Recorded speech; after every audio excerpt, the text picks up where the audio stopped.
প্রিয় দর্শক, আসসালামু আলাইকুম। সবাই কেমন আছেন? আশা করি সবাই অনেক ভালোই আছেন। ওয়ানপ্লাসের পক্ষ থেকে নতুন সিরিজের আরেকটি স্মার্টফোন লঞ্চ হয়ে গিয়েছে গ্লোবাল মার্কেটে। সো আজকের ভিডিওতে মূলত আলোচনা করব ওয়ানপ্লাস রেসিং এডিশন এই ফোনটি নিয়ে।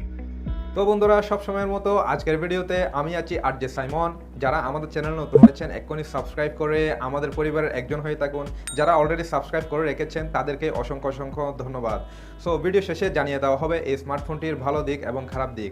এই স্মার্টফোনটি আপনার জন্য কেমন হবে জানতে চাইলে ভিডিওটি শেষ পর্যন্ত দেখতেই থাকুন। সো প্রথমে যদি এই স্মার্টফোনটির লুকিং আর ডিজাইন নিয়ে কথা বলি, এই ফোনটির লুকিং ডিজাইন অনেকটাই OnePlus 10 Pro এই ফোনটির মতো। এই ফোনটির রেয়ার সাইডটিতে আসলে দেখা যায় তিনটি ক্যামেরা এবং একটি ডুয়াল এলইডি ফ্ল্যাশ লাইট, আর রেয়ার সাইডটির মাঝ বরাবর অংশে রয়েছে OnePlus-এর ব্র্যান্ডিং। তো বন্ধুরা, এই ফোনটির রেয়ার সাইডটির ক্যামেরা মডিউল এবং OnePlus-এর ব্র্যান্ডিং যথেষ্টই চমৎকার দেখাচ্ছে। এই ফোনটির সামনে সাইডটিতে আসলে একটি খুবই সুন্দর পাঞ্চুয়াল ফুল ভিউ ডিসপ্লে। যারা OnePlus ফোনের প্রেমিক রয়েছেন তাদের কাছে এক দেখাতেই নজর কাড়বে OnePlus রেসিং এডিশন এই ফোনটি।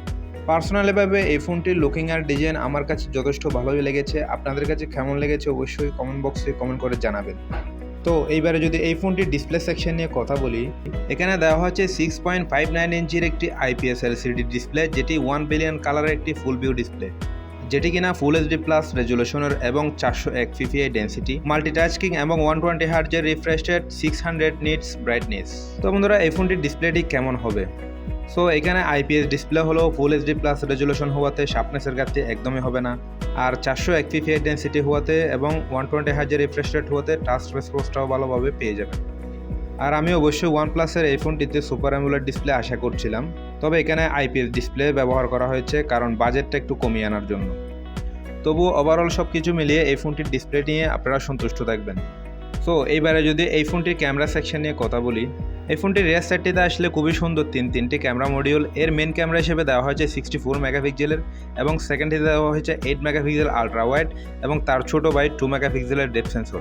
তো ডেপথ সেন্সর ছোটো ভাই মজা করে বললাম। ফোনটির রিয়ার ক্যামেরা দিয়ে সর্বোচ্চ ভিডিও শুট রেকর্ড করা যাবে 4K রেজুলেশনে। এই ফোনের সেলফি ক্যামেরা হিসেবে দেওয়া হয়েছে 16 মেগাপিক্সেলের এবং এখানেও সর্বোচ্চ ভিডিও শুট রেকর্ড করা যাবে ফুল HD প্লাস রেজুলেশনে। তো আমরা অনেকেই জানি OnePlus ফোনের ক্যামেরার পারফরমেন্স কীরকম হয়ে থাকে। এই ক্যামেরাতে আরও থাকছে জাইরো EIS স্টেবিলাইজেশন ফিউচারটিও দেওয়া আছে। আপনি চাইলে একটু নড়াচড়া অবস্থায় ভিডিও ফটোশ্যুট করতে পারেন। এই রিয়ার ক্যামেরার ভিডিওতে 1080 30 fps এবং 60 fps জাইরো EIS ব্যবহার করা হয়েছে এবং ফ্রন্ট ক্যামেরাতে 1080 30 fps এ জাইরো EIS ব্যবহার করা হয়েছে। সো এই ফোনটির ক্যামেরা পারফরমেন্স কেমন হবে? আমি বলবো এক কথায় অসাধারণ একটি ক্যামেরা ব্যবহার করা হয়েছে এখানে। যারা খুব বেশি ফটো আর ভিডিও শ্যুট করেন তাদের জন্য এটি একটি চমৎকার ক্যামেরা হতে যাচ্ছে। অবশ্যই এই ফোনটির সিকিউরিটি সিস্টেম হিসেবে দেওয়া হয়েছে সাইড মাউন্টেড ফিঙ্গারপ্রিন্ট সেন্সর, যেটি খুবই ফাস্ট এবং অ্যাকুরেট বলে জানা গিয়েছে। আর এই ফোনটির ওজন রাখা হয়েছে 205 গ্রামের, কারণ IPS ডিসপ্লে হওয়াতে 205 গ্রাম হয়ে যাওয়ার কথা। আর এই ফোনটি দুটি ভেরিয়েন্টে লঞ্চ হবে, 8GB 128GB এবং 12GB 256GB। আর দুঃখের বিষয় এখানে এক্সট্রা মেমোরি কার্ড ব্যবহার করা যাবে না। এই ফোনটির অপারেটিং সিস্টেম হিসেবে থাকছে অ্যান্ড্রয়েড 12 ভার্সন এবং ColorOS 12.1। সো এবারে যদি এই ফোনটির প্রসেসর নিয়ে কথা বলি, এখানে থাকছে MediaTek Dimensity 8100, যেটি 5nm আল্ট্রা পিকচারেবল করা একটি octa কোর CPU। আর GPU হিসেবে থাকছে Mali G610 MC6। সো বন্ধুরা, OnePlus রেসিং এডিশন এই ফোনটিতে সবচেয়ে বেশি নজর দেওয়া হয়েছে এই ফোনটির প্রসেসরের দিকে। এই প্রসেসরটি ধরতে গেলে কোয়ালকম স্ন্যাপড্রাগন 388 এর কাছাকাছি একটি প্রসেসর। এই প্রসেসরটি একটি ফ্ল্যাগশিপ প্রসেসর। এই ফোনটির গেমিং পারফরমেন্স কেমন হবে? আমি বলবো এখানে PUBG, Free Fire, Asphalt 9, Call of Duty এই ধরনের হেভি গেম রয়েছে। প্রত্যেকটি গেম আরামসে প্লে করতে পারবেন। পাশাপাশি multitasking, video editing, photo editing এই ধরনের নিত্য প্রয়োজনীয় যত ধরনের হেভি অ্যাপস রয়েছে প্রত্যেকটি অ্যাপস আরামসে প্লে করতে পারবেন এই ফোনটিতে। তো বন্ধুরা, বলতে গেলে এক কথায় এখানে একটি ফ্ল্যাগশিপ প্রসেসর ব্যবহার করা হয়েছে এই ফোনটিতে। এবারে যদি এই ফোনটির ব্যাটারি সেকশন নিয়ে কথা বলি, এখানে দেওয়া হয়েছে 5000 mAh বেশ বড়সড় একটি ব্যাটারি এবং 67 ওয়াটের একটি ফাস্ট চার্জার। সো এই ফোনটির ব্যাটারি ব্যাকআপ কেমন হবে? এই ফোনটি একটি ফ্ল্যাগশিপ লেভেলের একটি 5nm চিপসেট দেওয়াতে অনায়াসে 1 থেকে 1.5 দিন মতো ব্যাটারি ব্যাকআপ পেয়ে যাবেন। তো বন্ধুরা, এইবারে যদি আমি বলি এই ফোনটির ভালো দিক এবং খারাপ দিক, প্রথমে যদি এই ফোনটির ভালো দিকগুলো নিয়ে যদি কথা বলি, এই ফোনের ক্যামেরার দিকটাও খুব ভালোভাবে রাখা হয়েছে। এখানে 64 মেগাপিক্সেলের main camera, 8 megapixel ultra wide এবং 2 মেগাপিক্সেলের মাইক্রো এবং জাইরো EIS এই ধরনের সব কিছু ফিচার মিলে ওভারঅল ক্যামেরার দিকটা সব কিছু ঠিকঠাক রয়েছে। সো 2 নম্বরে যেটা রয়েছে প্রসেসর। সো এই ফোনটির সবচেয়ে বেশি নজর দেওয়া হয়েছে এই ফোনটির প্রসেসর। এই ফোনে যথেষ্ট ভালো একটি ফ্ল্যাগশিপ প্রসেসর ব্যবহার করা হয়েছে। যারা খুব বেশি গেমিং করেন, হেভি মোবাইল ইউজার, তাদের জন্য এই প্রসেসরটি যথেষ্ট ভালোই পারফরমেন্স করবে।